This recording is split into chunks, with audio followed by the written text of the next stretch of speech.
आज हम चर्चा करेंगे 8वीं की कक्षा हिंदी की पाठ्यपुस्तक वसंत भाग 3 से।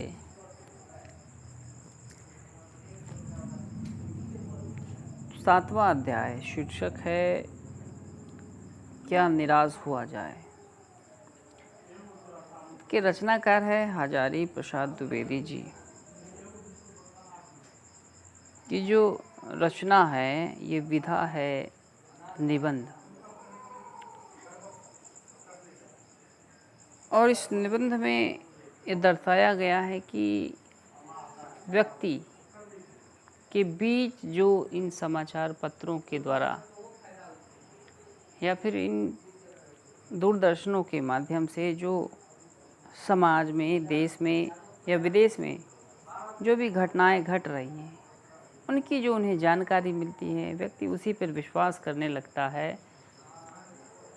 तो लेखक के मन में यह चिंता का विषय है कि जो चीज़ दिखाया जाता है या फिर जो दिखता है व्यक्ति उसी पर विश्वास कर लेता है, उसी को सही मान लेता है। वास्तविकता यह नहीं है, वास्तविकता कुछ और होती है। सच्चाई जो है वो छिपा होता है, उसको लोग नहीं देख पाते। और जो बुराइयां होती हैं, व्यक्ति के अंदर जो बुराइयां होती हैं, केवल उनके बुराइयों को ही उजागर किया जाता है, उनके अच्छाइयों को ढक दिया जाता है। हम लेखक के बारे में थोड़ा परिचित हो लें।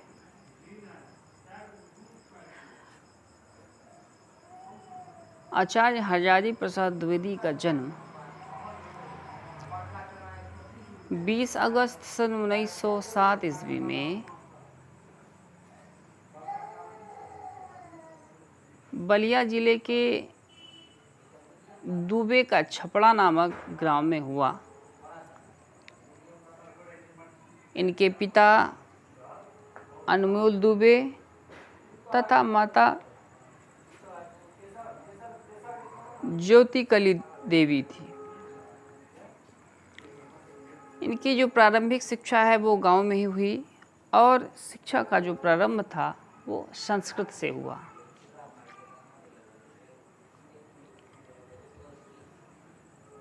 इंटर की पढ़ाई पूरी करने के बाद इनकी आगे की पढ़ाई चली।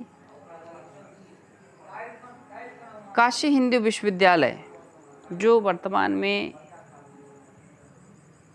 बनारस हिंदी विश्वविद्यालय के नाम से जाना जाता है, वहाँ से इन्होंने ज्योतिषी के साथ साहित्य में आचार्य की उपाधि प्राप्त की। सन 1940 ईस्वी में हिंदी एवं संस्कृत के अध्यापक के रूप में इन्हें शांति निकेतन कलकत्ता, जो रविन्द्रनाथ टैगोर द्वारा स्थापित किया गया संस्था है, उनमें इन्हें शिक्षक के रूप में चयन किया गया।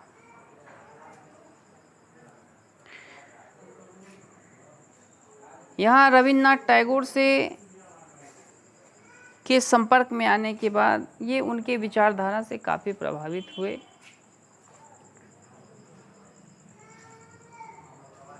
और चूँकि वो साहित्यिक क्षेत्र से थे तो उनके जो विचारधारा थे, साहित्यिक विचारधारा, उनसे प्रभावित होकर इन्होंने भी साहित्य का सृजन करना प्रारंभ कर दिया। सन 1956 ईस्वी में काशी हिंदू विश्वविद्यालय अर्थात बनारस हिंदू विश्वविद्यालय के हिंदी विभाग के अध्यक्ष के रूप में इनकी नियुक्ति हुई, जिस विश्वविद्यालय से इन्होंने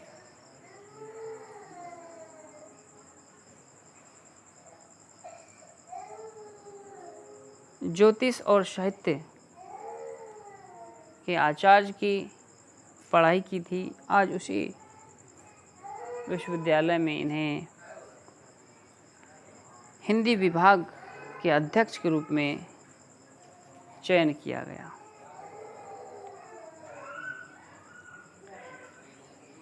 सन 1957 ईस्वी में इनके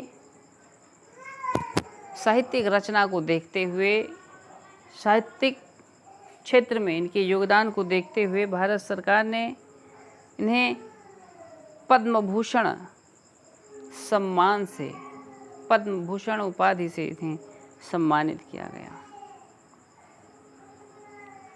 इनका जो साहित्यिक क्षेत्र है वो काफ़ी व्यापक है।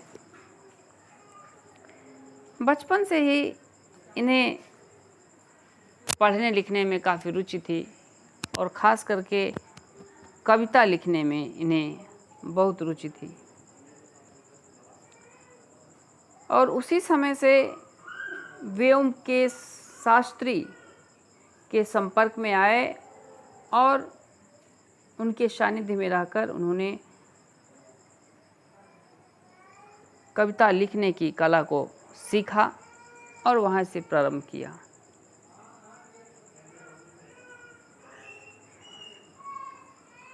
उसके उपरांत वह शांति निकेतन कलकत्ता जाकर विश्व कवि रविन्द्रनाथ टैगोर से काफ़ी प्रभावित हुए। चूँकि रविन्द्रनाथ टैगोर बांग्ला भाषा भाषी क्षेत्र से थे, तो द्विवेदी जी पर बांग्ला भाषा का भी काफ़ी प्रभाव पड़ा। बांग्ला भाषा का जो साहित्य है उन्होंने उसे पढ़ा। उस साहित्य का इनके मानसिक स्थिति पे काफ़ी प्रभाव पड़ा। उन्होंने उस बांग्ला साहित्य को भी अवगाह किया, बांग्ला भाषा को भी सीखने का प्रयास किया। और शोध के साथ साथ उनकी जो लेखनी चली, तो शोध के साथ साथ उन्होंने निबंध भी लिखा, उपन्यास भी लिखा और आलोचनाएं भी की।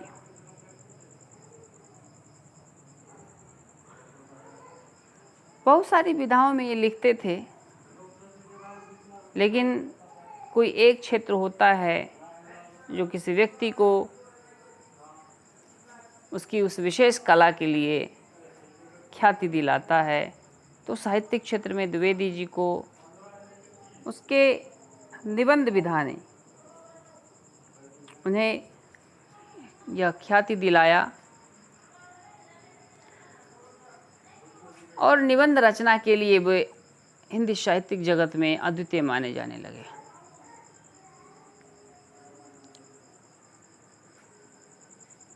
द्विवेदी जी को उत्तर प्रदेश ग्रंथ अकादमी के अध्यक्ष और हिंदी संस्थान के उपाध्यक्ष के रूप में चयन किया गया।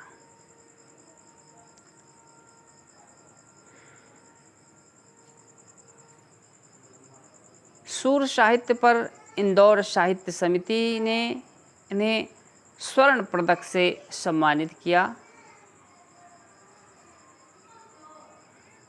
और भारत सरकार द्वारा गठित किए गए जो प्रथम राजभाषा आयोग, उनका इन्हें सदस्य के रूप में चयन किया गया। 1960 ईस्वी में इन्हें पंजाब विश्वविद्यालय में हिंदी विभाग का प्रमुख बनाकर भेजा गया और साथ ही इन्हें प्रोफेसर का पद भी मिला। इनकी जो कुछ विशेष रचनाएं हैं और उन रचनाओं में जो एक विधा है जिसमें है निबंध, तो जो काफ़ी चर्चित निबंध है वो हैं अशोक के फूल, कुटज और आलोक पर्व। उन्होंने उपन्यास भी लिखा। इसमें चर्चित उपन्यास हैं पुनर्नवा, बाण भट्ट की आत्मकथा और अनाम दास का पोथा। उसी क्रम में उन्होंने बहुत सारी आलोचनाएं भी की, जिसमें है सूर साहित्य, कबीर, हिंदी साहित्य की भूमिका और भारतीय वाङ्मय। क्योंकि साहित्यकार किसी एक भाषा से बंधकर नहीं रहते, इनके ऊपर सभी भाषाओं का प्रभाव होता है। वह किसी एक प्रदेश में बंध कर नहीं रहते हैं। ज्ञानार्जन के लिए वे भिन्न भिन्न प्रदेश में जाते रहे और वहाँ की जो भाषा है, वहाँ की जो साहित्य है, उनको पढ़ने के लिए उस क्षेत्र की, उस राज्य की भाषा को सीखना आवश्यक होता है, जानना और समझना आवश्यक होता है। इसलिए कोई भी जो साहित्यकार होता है वो अनेक भाषाओं का ज्ञाता होता है, उन्हें अलग अलग भाषाओं का ज्ञान होता है। तो द्विवेदी जी की जो भाषा शैली है, इन्हें भाषाओं का प्रकांड विद्वान पंडित माना जाता है।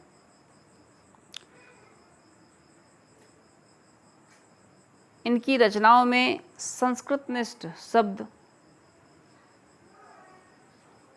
उर्दू तथा फारसी के शब्द और इस प्रकार देशज शब्द के साथ साथ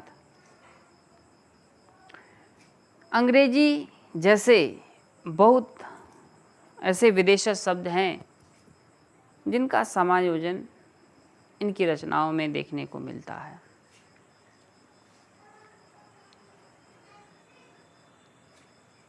सन 1973 ईस्वी में इनकी रचनाओं से प्रभावित होकर, इनकी कुशल रचनाओं को देखकर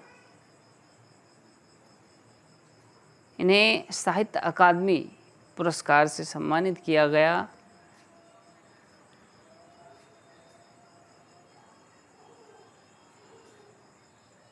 और साहित्यिक जगत में उन्होंने अपना बहुत बड़ा योगदान दिया। अपना लगभग सर्वस्व समय, अधिक समय हिंदी साहित्य के जगत में दिया। हिंदी साहित्य को ही अपना सब कुछ समझा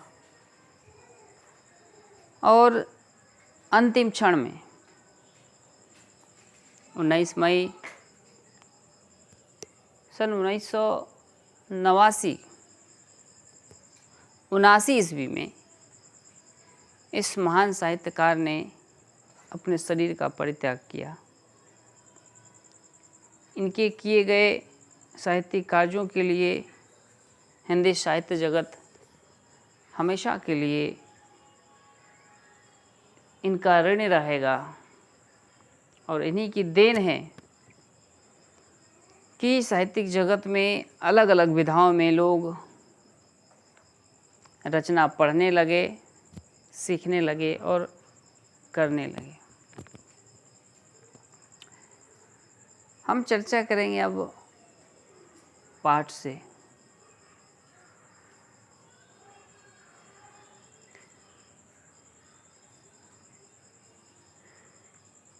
शीर्षक है क्या निराश हुआ जाए। शीर्षक से ही समझ में आता है कि कोई भी रचना के मूल में, उसके केंद्र में कौन सी ऐसी बात है जो व्यक्ति को सबसे अधिक झकझोर देगी, और उसी बिंदु को शीर्षक बनाया जाता है। क्या निराश हुआ जाए से तात्पर्य यह है कि व्यक्ति किस चीज को देखकर, समझकर, पढ़कर, सुनकर प्रसन्न हो और दुखी हो। ऐसा कौन सा दृश्य है जिसको व्यक्ति सत्य माने और कौन सा दृश्य है जिसको असत्य माने।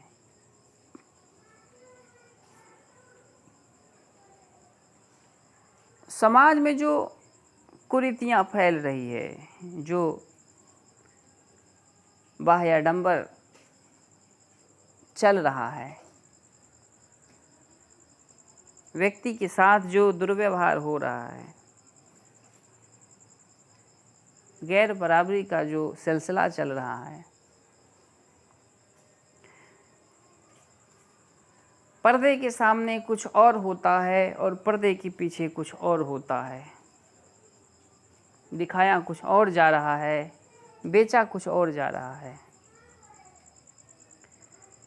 पढ़ा कुछ और जा रहा है और उसका अर्थ कुछ और निकलता है। व्यक्ति दिखलाता कुछ और है और उसके समझाने का भाग कुछ और है। इन्हीं सब द्वंद्व के बीच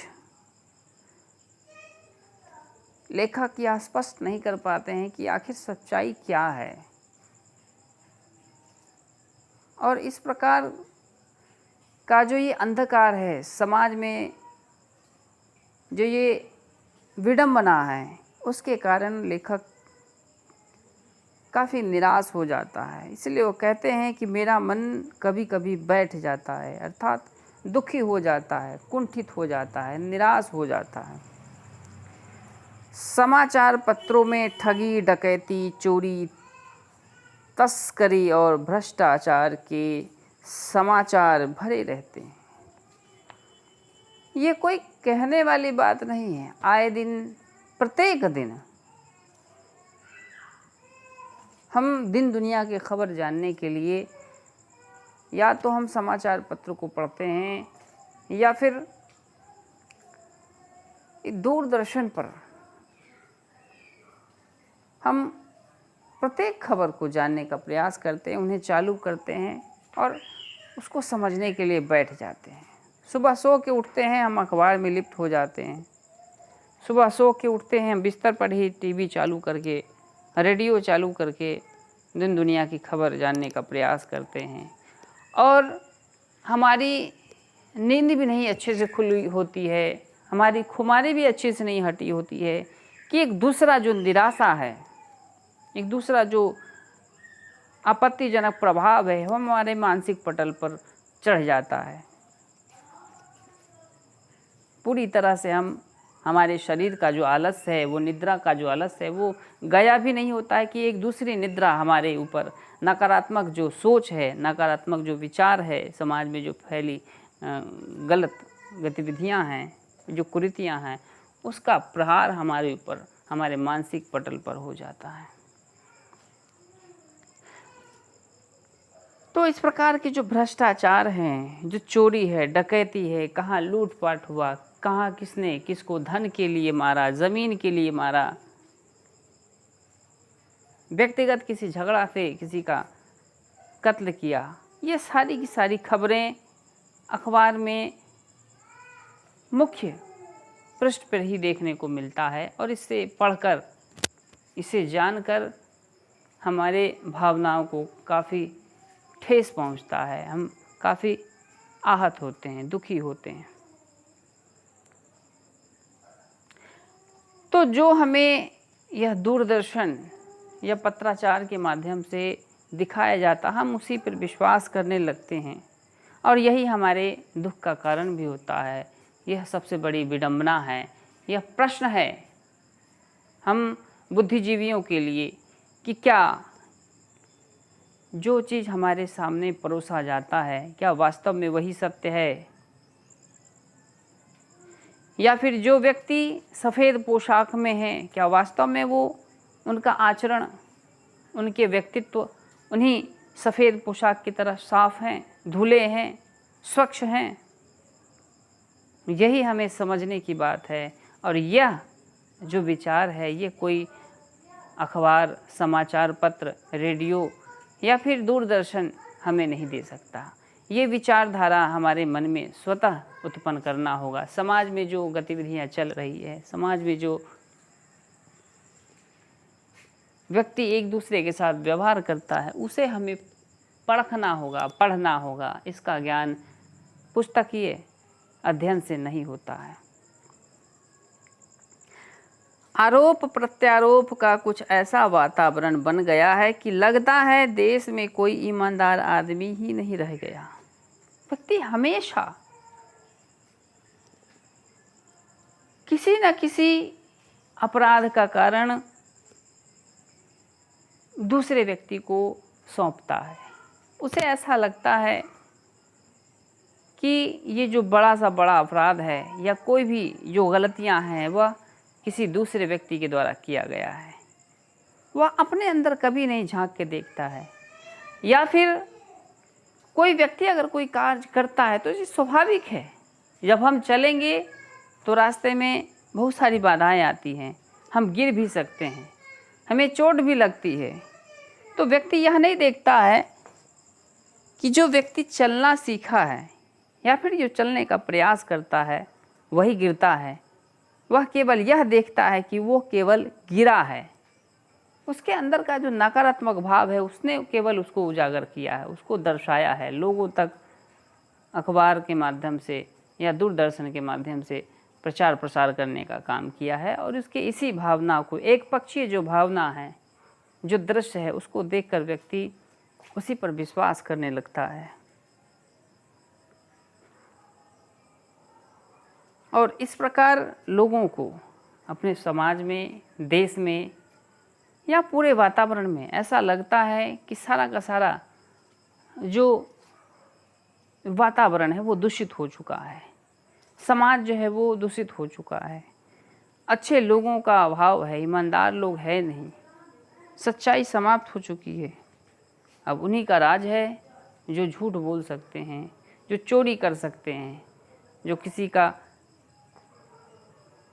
लूट मार कर सकते हैं। तो किसी भी व्यक्ति के कर्म करते समय अच्छाइयाँ भी होती है और बुराइयाँ भी, लेकिन हमें उनकी केवल बुराइयों को दर्शाया जाता है, जिस कारण हमारा मन जो है वो काफ़ी दुखी हो जाता है। बच्चों को पढ़ाते समय शिक्षक उनसे हमेशा स्नेह से ही बात नहीं करते, कभी कभी उसे डांटते भी हैं। तो इसका यह मतलब नहीं कि शिक्षक बच्चों को मारते हैं, डांटते हैं, पीटते हैं, उनके साथ क्रोध भाव से अपने आप को प्रस्तुत करते हैं। कुम्हार अगर मिट्टी का बर्तन बनाता है तो उसको सुंदर, सुडौल, कीमती बनाने के लिए उसके अंदर का जो कंकड़ है, जो छोटे छोटे कंकड़ है, उसको निकालने के लिए उसे वह एक सुई का प्रयोग करता है, उसे निकालता है और उसे गोलाकार बनाने के लिए अंदर से हाथ देकर बाहर से लकड़ी के हथौड़े से प्रहार करता है ताकि वह सुडौल बन सके, काफ़ी कीमती हो सके।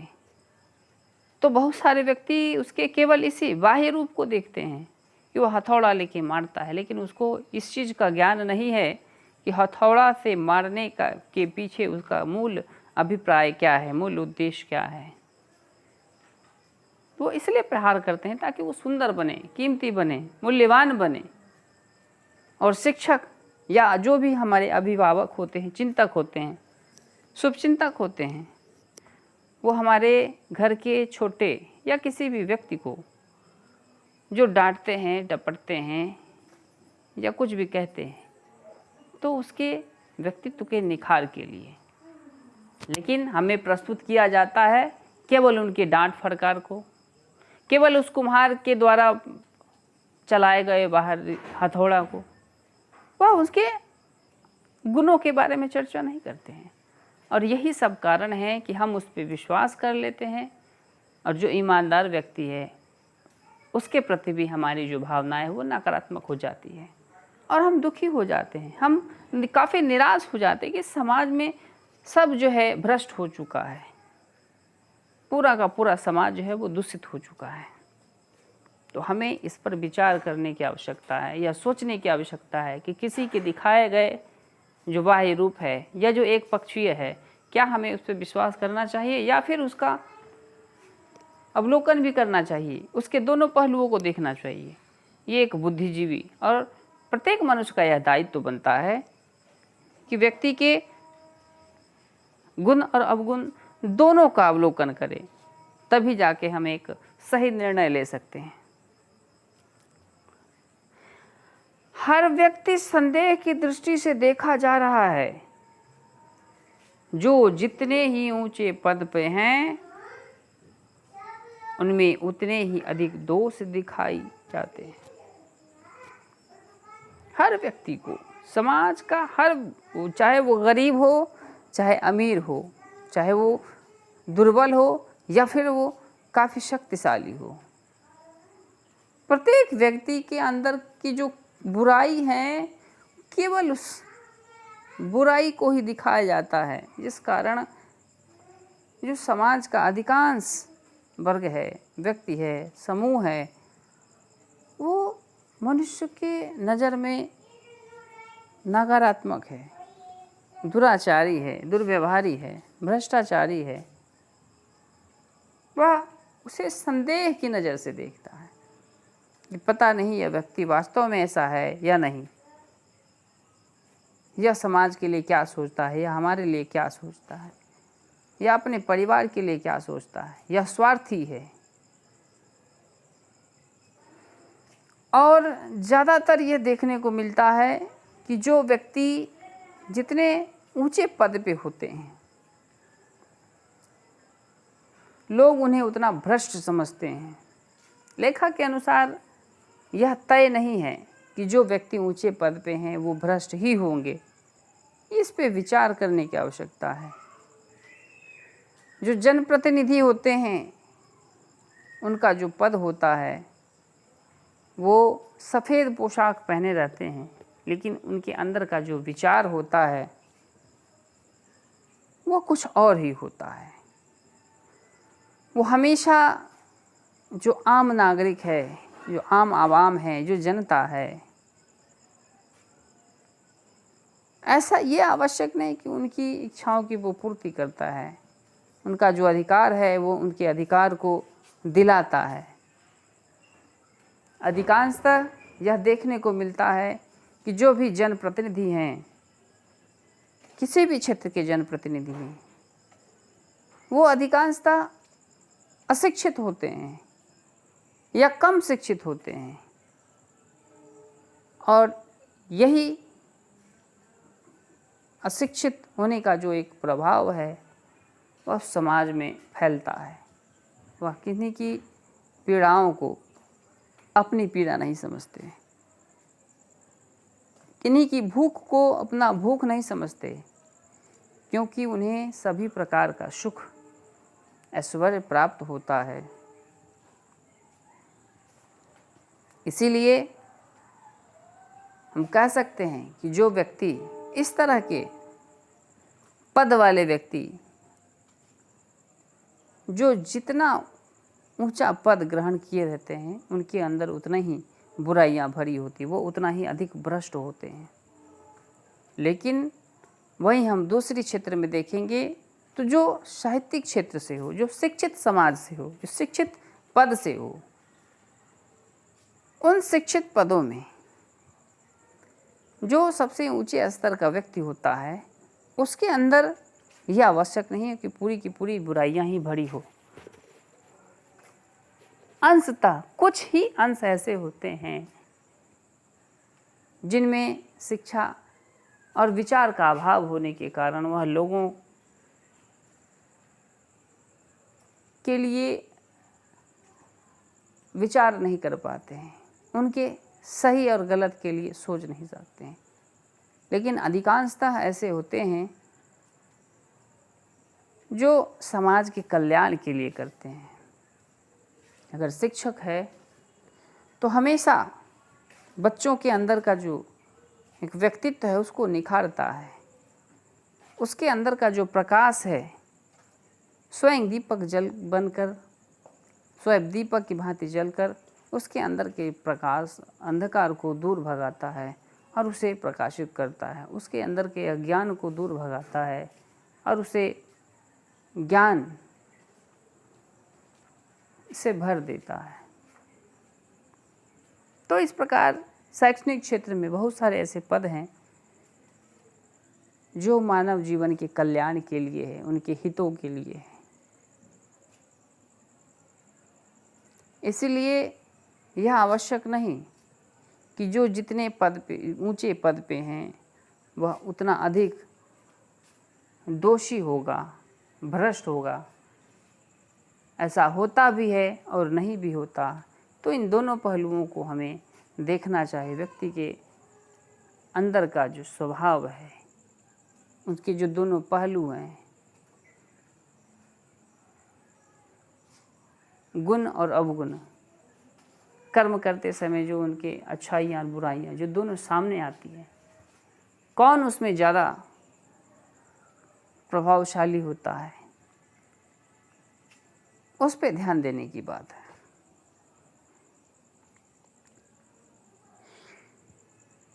लेखक कहते हैं कि एक बहुत बड़े आदमी ने मुझसे एक बार कहा था कि इस समय सुखी वही है जो कुछ नहीं करता। अब हम कुछ करेंगे तो स्वाभाविक है कि हमारे काम करने का जो तरीका है वो अपना अपना होता है। हम अपने तरीके से काम करेंगे, तो जब ही काम करेंगे तभी कुछ अच्छा होगा। अच्छा करने के लिए ही काम करते हैं, तो उसमें कुछ बुराइयां भी उत्पन्न होती है, कुछ नुकसान भी होता है। किसान अगर खेती करे तो यह सोचकर खेती करता है कि अन्न उपजेगा, उसके साथ साथ जो भी गरीब मजदूर हैं या फिर समाज के जो लोग हैं जो अन्न नहीं उपजाते हैं, उनको यह अन्न जाएगा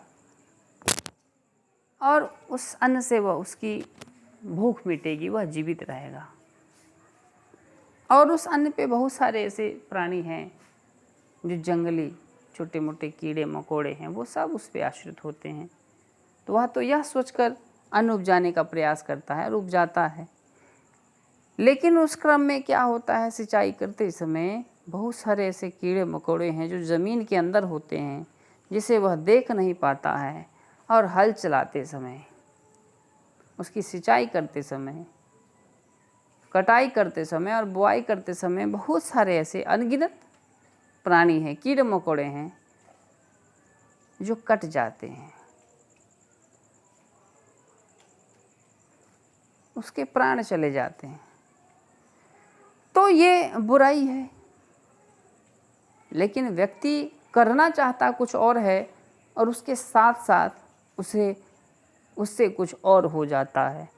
तो यही सोचने वाली बात है। व्यक्ति अगर अच्छाई किसी का करे तो स्वाभाविक है थोड़ी ना थोड़ी बुराई उत्पन्न हो ही जाती है। अगर कोई व्यक्ति थोड़े से पैसे से किसी की मदद करना चाहे तो जो देखने वाला होता है, सकारात्मक दृष्टि का होता है, वो तो कहेगा नहीं ठीक है, वो मदद कर रहा है क्योंकि वह सक्षम नहीं था। लेकिन जो नकारात्मक दृष्टि का होगा वो यही कहेगा कि हो सकता है उसको पैसे से मदद इसलिए कर रहा है ताकि वह उसका गुलाम बन के रहे, हमेशा उसको अपने कब्जे में रखे, अपने अनुसार उससे काम कराए। तो जो विचारधारा है व्यक्ति की, लोगों का जो अलग अलग उनके मानसिक स्थिति का जो विचारधारा है, हम आप उसे बदल नहीं सकते हैं, लेकिन स्वयं को तो अवश्य बदल सकते हैं। उसके सोचने का जो तरीका है सकारात्मक है या नकारात्मक है, हम इसको समझेंगे और इस दोनों पहलुओं को तौलेंगे, परखेंगे, उसमें से कौन अधिक प्रभावशाली होता है, कौन ज़्यादा उजागर होता है, उसे हम सत्य मानेंगे। तो जो व्यक्ति कुछ नहीं करेगा, स्वाभाविक है उनसे किसी प्रकार की गलतियां भी नहीं होंगी। और जो व्यक्ति कुछ करता है तो वो अच्छा करने के क्रम में कुछ उससे बुराइयां भी हो जाती हैं।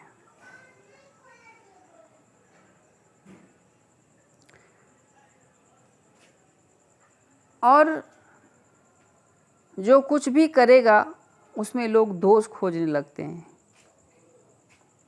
उसके सारे गुण भुला दिए जाएंगे और दोषों को बढ़ा चढ़ाकर दिखाया जाने लगेगा। जैसा कि हमने बताया कि कोई व्यक्ति अगर किसी की मदद करना चाहे, किसी भी रूप से अगर मदद करना चाहे, तो जो सकारात्मक विचार के लोग हैं, जो अच्छे सुशील स्वभाव के लोग हैं, जिनकी दृष्टि अच्छी है, जो शिक्षित समाज से हैं, वो तो सोचेंगे नहीं, जो व्यक्ति सक्षम नहीं है उसकी मदद करनी चाहिए। लेकिन वहीं जो नकारात्मक विचारधारा के लोग होंगे, जो दूषित विचारधारा के लोग होंगे, वह यही सोचेंगे कि उन्हें अपना गुलाम बनाने के लिए कुछ पैसे दे रहे हैं या कुछ धन दे रहा है, जिससे उसके अनुसार वह व्यक्ति हमेशा काम करे और उसका वह शोषण करता रहे। दोष किसमें नहीं होते? यही कारण है कि आदमी दोषी अधिक दिख जा रहा है, गुणी कम या बिल्कुल ही नहीं। स्थिति अगर ऐसी है तो निश्चय ही चिंता का विषय है। ये स्वाभाविक सी बात है। समाज में यह चीज़ है कि जो व्यक्ति अच्छा है, वह अच्छा काम करना चाहता है, तो यहाँ का जो माहौल इतना दूषित हो चुका है कि पेड़ जो लगाता है वह हमेशा उसकी देखभाल के लिए प्रत्येक उसे जो उपद्रव करने वाले जीव होते हैं उससे उसकी रक्षा करता है।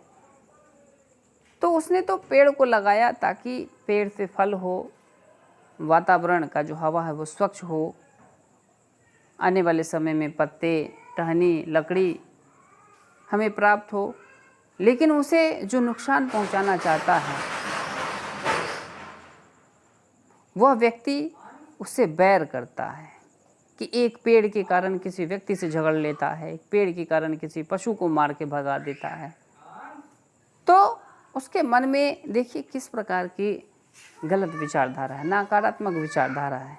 अगर कोई व्यक्ति अच्छा करना भी चाहे तो समाज का जो अधिकांश हिस्सा है, जो अशिक्षित वर्ग है, जो नकारात्मक विचारधारा के लोग हैं, वो उनको किस दहलीज पर लाकर खड़ा कर देते हैं। वह हमेशा सोचते हैं कि यह व्यक्ति जो है वह बुराइयों से भरा हुआ है, समाज के लिए, लोगों के लिए हमेशा बुरा सोचता है। और यही है कारण कि व्यक्ति का जो गुण है उसको ढक दिया जाता है और अवगुण को बढ़ा चढ़ाकर प्रस्तुत किया जाता है। तो लेखक के मन में और हम बुद्धिजीवी वर्गों के लिए ये यूँ कहें कि मनुष्य जाति के लिए ये सबसे बड़ा प्रश्न है और यह चिंता का विषय है। इस पे विचार करने की बात है। इस पे सब व्यक्ति, जितने भी व्यक्ति हैं, वो इस पे अवश्य विचार करें। धन्यवाद।